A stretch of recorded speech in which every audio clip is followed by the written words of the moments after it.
Marine, we have Michael Wooten. Now, Michael's also disabled and he's a songwriter, which we're going to get into a little bit later, but he's just about to share a story. So go ahead, Michael.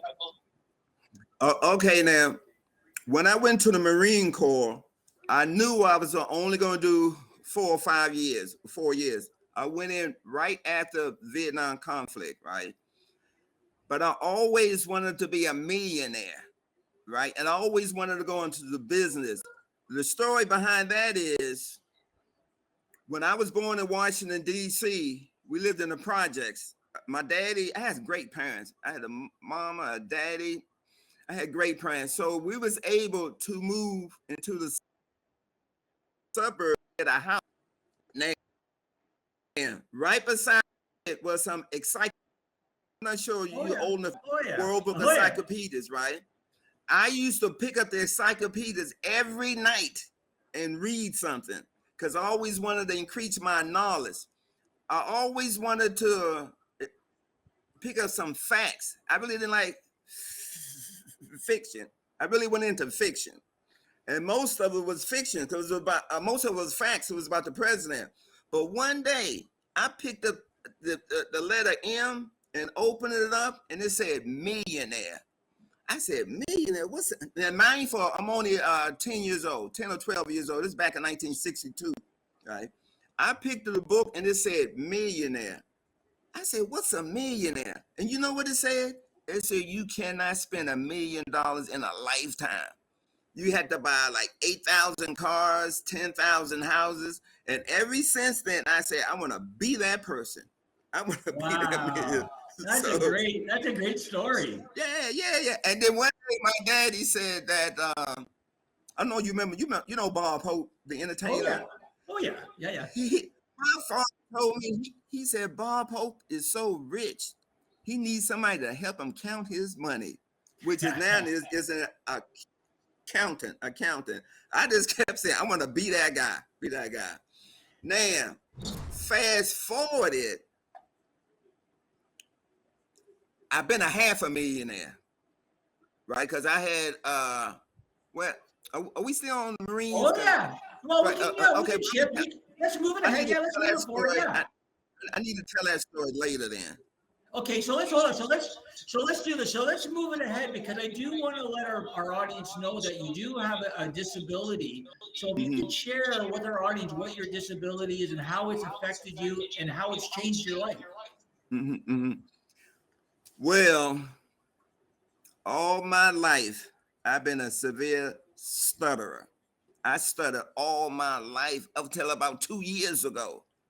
Now, the thing about being a stutterer, you can never drive through a drive-through window because what I had was block.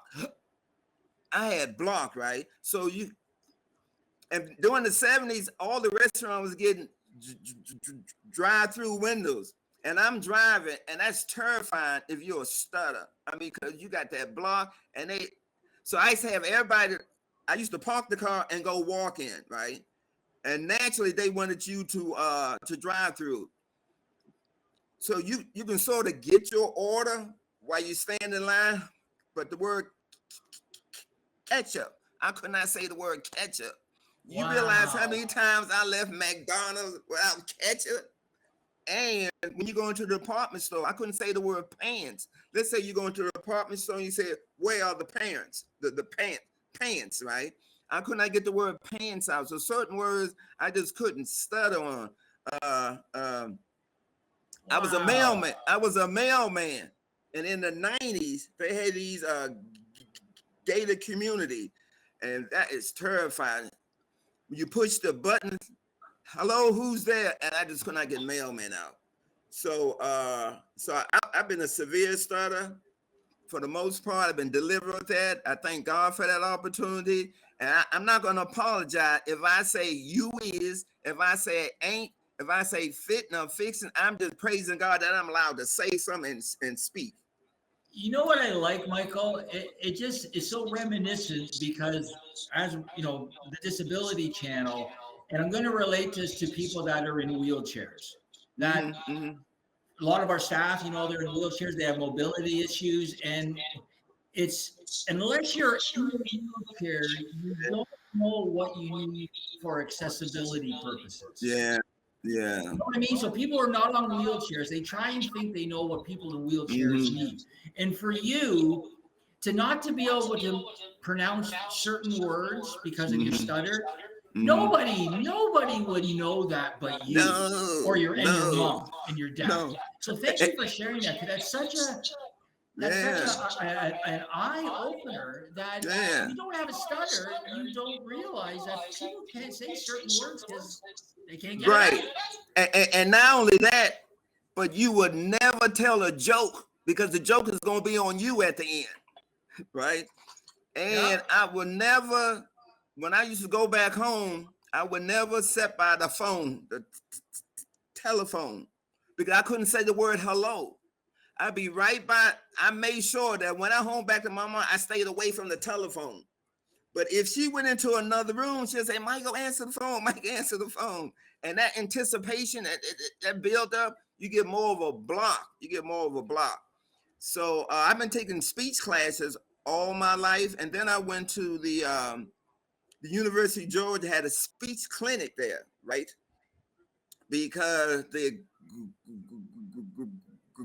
graduate students, you just like walk in and they would do an assessment and they would teach you different techniques. And in fact, that's how I got to go to Canada. That's how I went to Canada.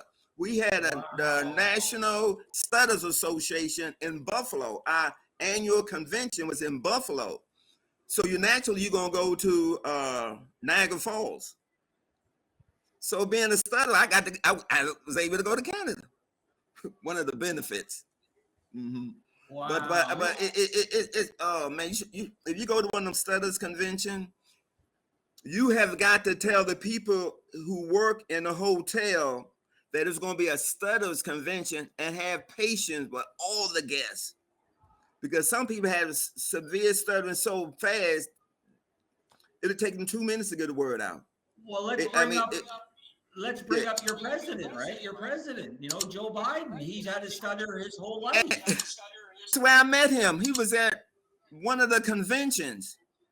Now, I think it was the 2000 when he was running for president. So he only stayed for a day.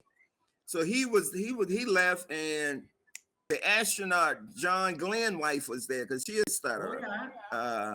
It's several other celebrities who will be there because they stutter. About your songwriting. So let me try to incorporate your songwriting in a time frame with you being a Marine and with your stutter. So and then we'll move it right up to the present time. So how did your music fit into those two very important parts of your life? Okay, now once again, I always wanted to be a millionaire. So I always wanted to go into business. After I left the Marine Corps, I came down to Atlanta, Georgia, right? And I have four goals, right?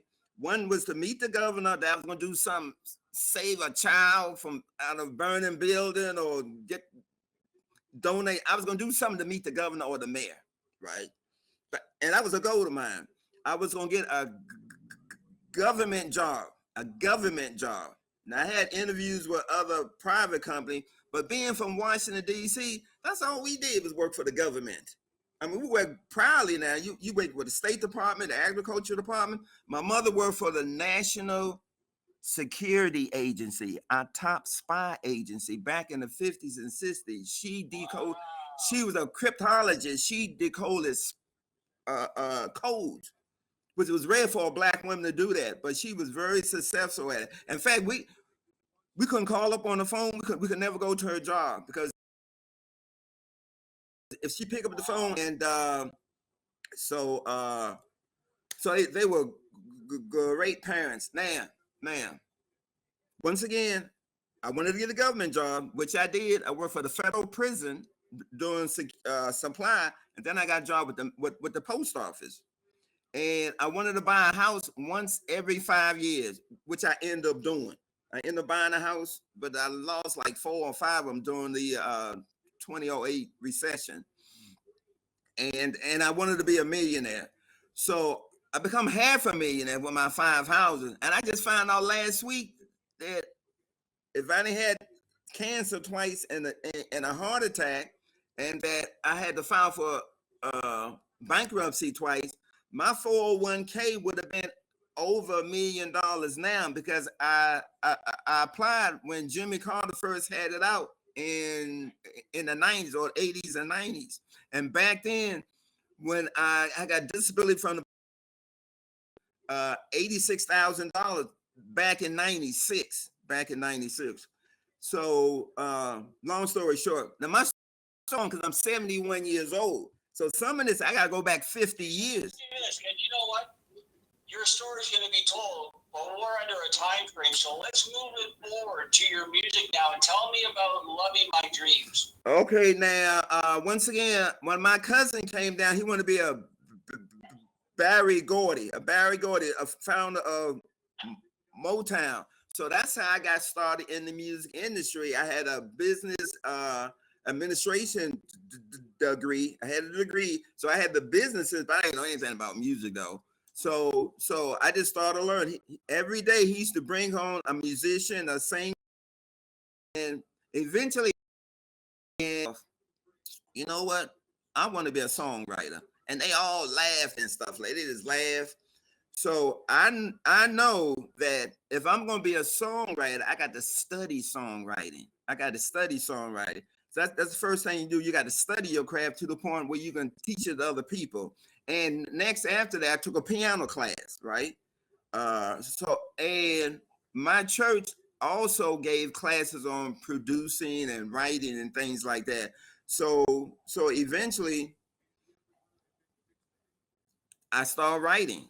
But what I do, I let the song come to me. I don't go to the song.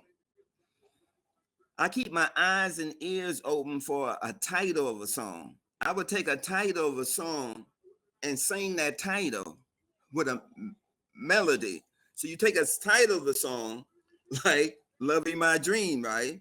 I'm living my dream. I really can't sing that well, even though I was in a choir. But what you do is you take that song and you put a melody behind it. You sing the song, right? You give it a beat. So so you got the title of the song, right? And you got the chorus also, because you should be able to take that song and do a repetition of it, do a rhyme scheme, and that would be your chorus. So all you got to do next is just fill in the gap, tell a story, right?